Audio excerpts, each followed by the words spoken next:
Hello friends, কেমন আছেন সবাই? আমার একটা নতুন ভিডিওতে অনেক অনেক স্বাগত।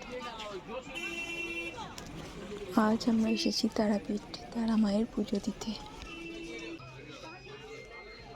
অনেক দিনের ইচ্ছা ছিল তারা মাকে পুজো দেওয়ার, যাই হোক আজ পূরণ হলো।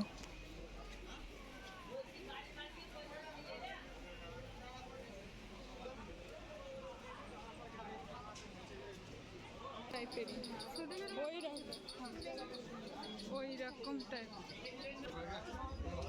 কত জিনিস দারুণ